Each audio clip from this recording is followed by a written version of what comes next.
3 4ប្រាសាទបាទឥឡូវយើងក៏បានសេះហ្វីគេរកប៉ាសពតឲ្យដែរសួស្តីទៅកាន់បងប្អូនទាំងអស់គ្នាគឺជាសកម្មភាពក៏ដូចជាវីដេអូខ្លីៗអំពីដំណើរកម្សាន្តលក្ខណៈគ្រួសារនៅថ្ងៃសៅរ៍និងថ្ងៃអាទិត្យនៅសៀមរាបណាបាទបន្ទាប់មកក៏យើងធ្វើដំណើរពីត្បូងឃ្មុំទៅកាន់សៀមរាបអីចឹងណានៅក្នុងការធ្វើដំណើរនេះផងដែរយើងក៏ស៊ីត្រាវស៊ីអីចឹងទៅនៅលើឡាននឹងណាណុយបាទអូយើងវល់កន្លងណាហើយក៏មកធ្វើដំណើរមួយយឺតហើយមួយបាទហើយបន្ទាប់ពីយើងធ្វើដំណើរអស់រយៈពេលជាង1ម៉ោងក៏យើងមកដល់កន្លែងហូបអីសិនបាទញ៉ាំបាយញ៉ាំអីហូបបាយហូបអីហើយបាទអញ្ចឹងបន្ទាប់ពីហូបបាយហូបអីហើយក៏បាទបន្ទាប់ពីញ៉ាំបាយឆ្អែតអីហើយក៏ខ្ញុំធ្វើដំណើរជាមួយក្រុមគ្រួសារក៏ដូចជាបងប្អូនអ៊ំពូមីងទៅមុខទៀតអញ្ចឹងទៅបាទថតជាមួយកូនប្រុសខ្ញុំកូនស្រីខ្ញុំនៅក្នុងឡានអីចឹងទៅបាទបន្ទាប់មកកូនស្រីរបស់ខ្ញុំក៏គាត់បានមើលមុខខ្ញុំថាអាប៉ាពឹងថតអីតែមកគាត់ស្រីថាអាប៉ាកុំថតអូនអៀនមកគាត់ស្រីកុំមកខ្ញុំបាទគឺគាត់ស្រែកនៅក្នុងវីដេអូហ្នឹងណាហើយខ្ញុំក៏ off sound ហ្នឹងទៅបាទហើយតបមកទៀតនៅពេលដែលយើងធ្វើដំណើរអស់រយៈពេលជាង1ហើយក៏បានមកឈប់នៅក្រាសាំងកាតិចទិញអីញ៉ាំទិញអីហូបចឹងចំណែកឯអ្នកផ្សេងទៀតក៏គាត់ទៅបត់ដៃបត់ជើងអីចឹងទៅបាទអើយបាទហើយកន្លែងនេះដែរគឺខ្ញុំចូលមកស្មានតែអត់ដឹងថាកន្លែងណាគេលក់កាហ្វេលក់អីទេបាទបន្ទាប់ពីយើងដើរអស់រយៈពេលប្រហែលជាកន្លះនាទីក៏ហើយបន្ទាប់មកក៏យើងកំងកាហ្វេកំងអីចឹងទៅបាទបន្ទាប់មកក៏សួរថាបងថតមិនមែនថាបាទខ្ញុំថតលេងហ្នឹងបាទបន្ទាប់មកក៏យើងឡើងមកលើឡានដើម្បីtest រសជាតិ black coffee ហ្នឹងវាមានរសជាតិមិនចឹងណាដល់ពេលតេស្តហើយមានអារម្មណ៍ថាល្វីងសាហាវប៉ុន្តែវាជួយឲ្យយើងស្រស់ស្រាយអត់ងុយគេងអីចឹងណាទូទៅគឺខ្ញុំហូបកាហ្វេអត់ដាក់ស្ករទេគឺកាហ្វេខ្មៅចឹងណាបាទអញ្ចឹងបន្ទាប់ពីយើងធ្វើដំណើរអស់រយៈពេលជាង1ម៉ោងទៀតពួកយើងក៏បានមកដល់នៅកន្លែងការនៅក្រុងសៀមរាបចាបងប្អូននៅសៀមរាបដល់ពេលព្រឹកឡើងក៏នាំគ្នាទៅដំណើរកម្សាន្តនៅសៀមរាប Let's goបាទហើយដំណើរកម្សាន្តនឹងផងដែរយើងបានទៅប្រាសាទអង្គរវត្តប្រាសាទបាយ័នប្រាសាទបាភួននិងប្រាសាទតាព្រហ្មជាដើមចេញដំណើរខ្ញុំនិងបងក៏ដូចជាគ្រួសារក៏នាំគ្នាថតមកពីប៉ុស្តិ៍ជាអនុស្សាវរីយ៍ទៅបាទព្រោះអីយើងមិនងាយបានមកទេ10ឆ្នាំបានមកម្ដងយ៉ាងណាបន្ទាប់ពីថតរូបថតអីហើយក៏យើងនាំគ្នាធ្វើដំណើរ Let's go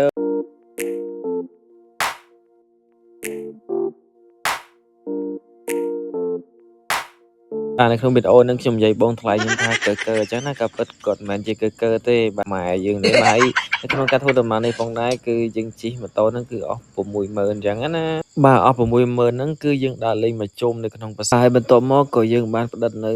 ទិដ្ឋភាពស្ដែងនៅតំបន់ប្រាសាទអង្គររបស់យើងណាហើយខ្ញុំក៏ឆ្លៀតថតនៅក៏ដូចជាទេសភាពដែលស្រស់ស្អាតនៅតាមដងផ្លូវណាដើម្បីទុកមើលនៅឆ្នាំក្រោយទៀតចឹងទៅបាទអញ្ចឹងកុំឲ្យមានការ review ច្រើនពេកតោះមកតាមដានទស្សនានៅសកម្មភាពដំណើរកម្សាន្តទាំងអស់គ្នា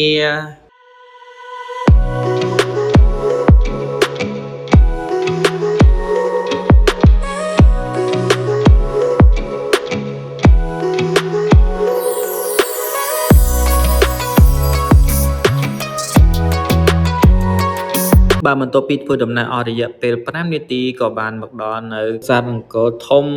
បាននៅមុខខ្លងប្រាសាទអង្គរធំឬក៏យើងហៅថាប្រាសាទបាយ័ននឹងឯងហើយបន្ទាប់មកក៏យើងសេះហ្វីសេះអីចែកគ្នាហើយចំណែកឯខ្ញុំវិញគឺអត់មានសូវបានថតអីទេដោយសារតែយើងមាន baby មកជាមួយចឹងណាហើយក៏ចែកគ្នាយកម្នាក់មួយចឹងទៅបាទអញ្ចឹងវីដេអូនេះផងបាទនិយាយរួមទៅដើរលេងហ្នឹងគឺអត់សូវសប្បាយប្រហែលទេដោយសារតែយើងមានកូនតូចមួយជាមួយចឹងណា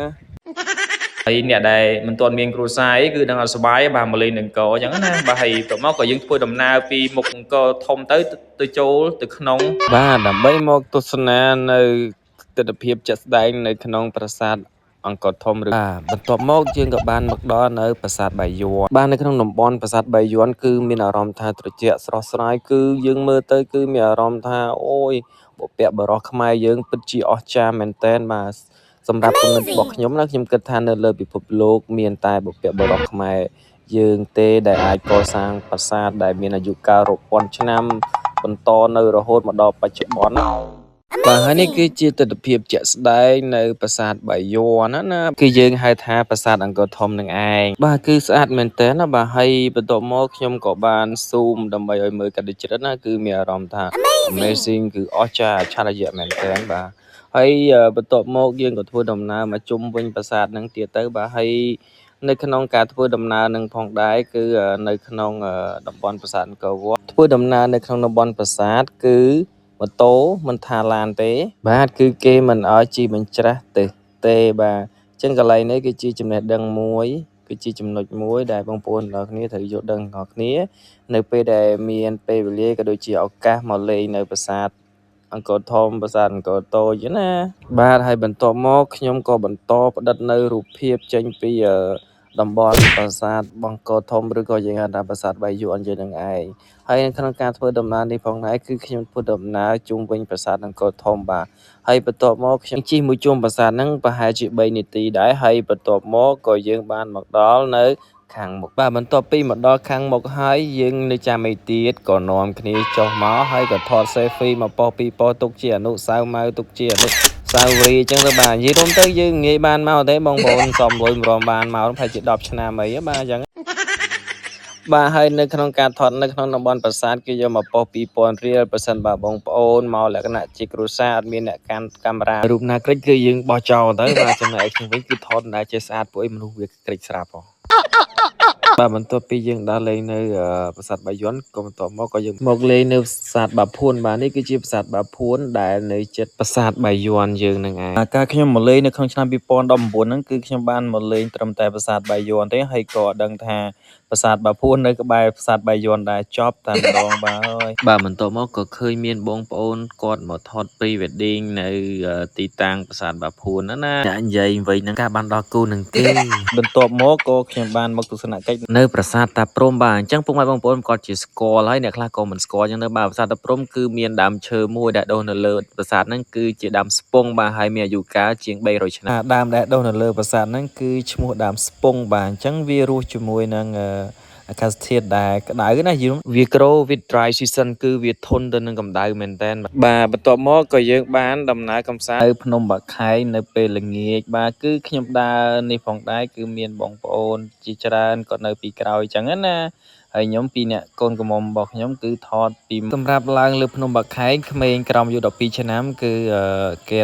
គេមិនអោយឡើងទេហើយខ្ញុំក៏អត់ដឹងថាជាមូលហេតុអីដែរប៉ុន្តែបើតាមខ្ញុំគិតប្រហែលជាគោលការណ៍នៅលើភ្នំបាខែងបាទហើយបន្ទាប់មកខ្ញុំក៏បានធ្វើដំណើរទៅមុខទៀតទៅបាទជាមួយបងប្អូននៅពីក្រោយណាហើយការធ្វើដំណើរនេះផងដែរគឺយើងធ្វើ one by one step by step ណាមួយជាក់បាទហើយចំណែកបងប្រុសវិនៅខាងក្រោយនោះគាត់ផ្លុំខ្លុយផងចំណែកកូនស្រីរបស់គាត់ទះស្គរផងបាទដើម្បីលួងចិត្តខ្លួនឯងណាដោយសារតែ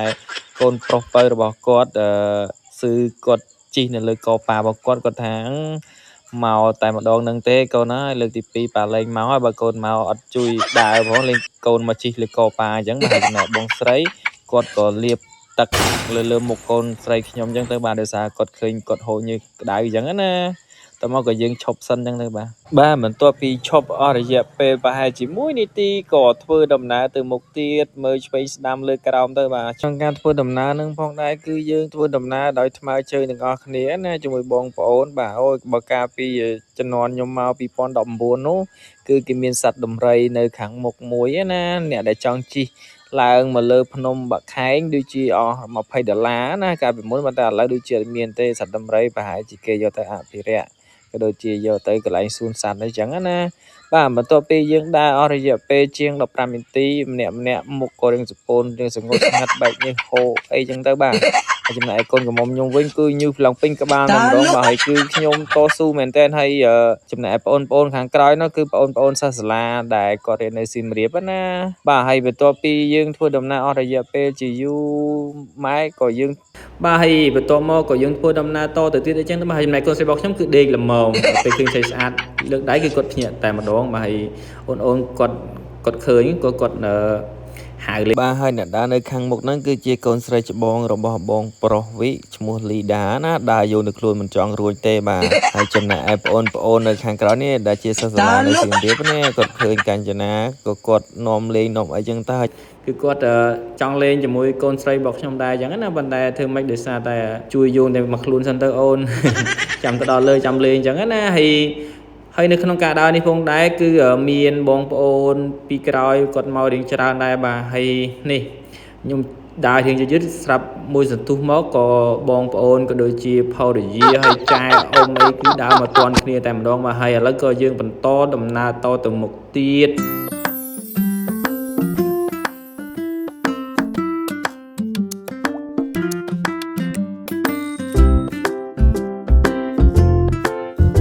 គឺថតតែឯងទេបាទគឺកាន់បដា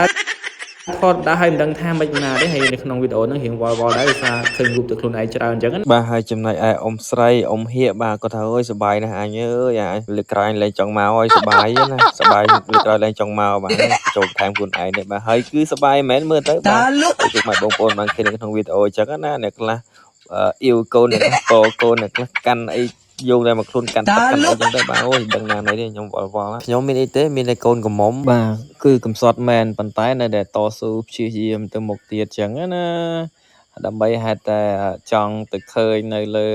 ភ្នំបាខែងចឹងណាហើយចំណែកបងវីក៏បាន selfie ស្អីចឹងទៅហើយចំណែកប្រពន្ធរបស់គាត់ដូចចង់អស់ចំណែកឯចនិចវិញជាមួយកូនរបស់គាត់កំពុងតែ happy 3នាក់មកលើកទី1ហើយបាទធ្វើម៉េចយើងមកអត់មានដំរីជិះអញ្ចឹងណាយើងដើរដោយថ្មើរជើងតែម្ដងមកតស៊ូមែនតើ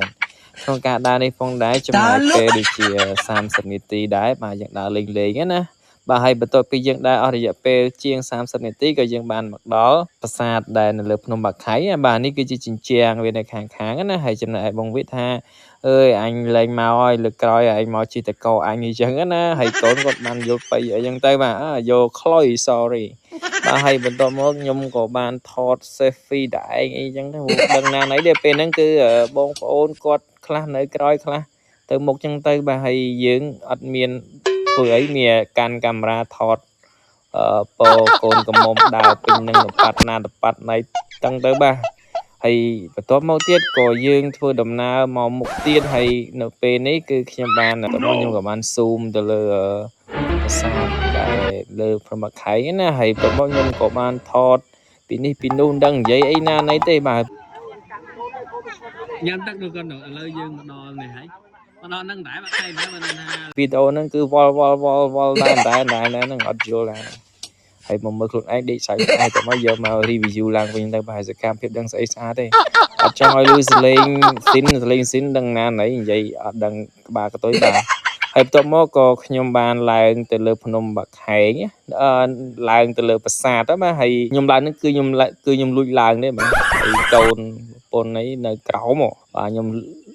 លួចឡើងអញ្ចឹងណាកុំឲ្យកូនប្រុសខ្ញុំឃើញតែកូនប្រុសខ្ញុំឃើញចាប់ដើមទាប៉ាឡើងដែរឡើយហើយបាទតែមកខ្ញុំក៏បានដើរឡើងដោយវឺតអញ្ចឹងណាកន្លែងនេះដាក់ speed ដែររៀងលឿនសលេងស៊ីនវិញនឹងឯណាណីទេបាទមើលទៅមុខទៅមើលទៅសក់មើលទៅចាមទៅក៏ដឹងថាចាស់ដែរយ៉ាហើយបន្ទាប់ពីដើរអស់រយៈពេលជាង5នាទីដែរហើយគឺដើរយឺតដែរហ្នឹងព្រោះឡើងមកកម្មមានអ្នកឡើងក៏ឡើងមានអ្នកចុះក៏ជន់ទៅបាទហើយបន្ទាប់មកក៏ខ្ញុំបានមកដល់លើប្រាសាទបាខែងហើយបន្ទាប់មកខ្ញុំក៏បាន zoom ពីលើទៅបាទពីលើពីក្រោមអញ្ចឹងទៅបាទមើលទេសភាពអីចឹងទៅបាទហើយបន្ទាប់មកក៏យើងក៏បានមកថតនៅខាងលើនេះមកប៉ុស្តិ៍ពីប៉ុស្តិ៍ទៅបាទអញ្ចឹងយើងនៅលើភ្នំបាខៃ sorry នៅលើប្រាសាទបាខៃយើងគន់ទៅខាងកើតឃើញប្រាសាទអង្គរវត្តរបស់យើងណាគឺ amazing អង្គរវត្តតែម្ដងបាទហើយបន្ទាប់មកយើងក៏ selfie ស្អីនៅលើប្រាសាទហ្នឹងទៅបាទហើយចន្លោះហ្នឹងដូចជាម៉ោង5ហើយបាទហើយអ្នកខ្លះទៅក៏គាត់រងចាំមើលព្រះអាទិត្យលិចចូលទៅក្នុងបឹងទន្លេសាបណាបាទហើយបន្ទាប់មកយើងក៏ធ្លាយមកដល់ប្រាសាទអង្គរវត្តតែអត់យល់ហ្នឹងវីដេអូហ្នឹងបាទហើយវីដេអូហ្នឹងគឺមានតែប៉ុណ្្នឹងទេបាទហើយរៀងវល់ហ្នឹងហើយអរគុណច្រើនជួបគ្នានៅឆ្នាំក្រោយក៏ដូចជា 4-5 ឆ្នាំក្រោយអញ្ចឹងទៅបាទហើយវីដេអូហ្នឹងគឺខ្ញុំមានតែប៉ុណ្្នឹងទេហើយអធិស្ឋានផងបើសិនបើនិយាយទៅមានការលើសលប់អីចឹងណាអរគុណបាយ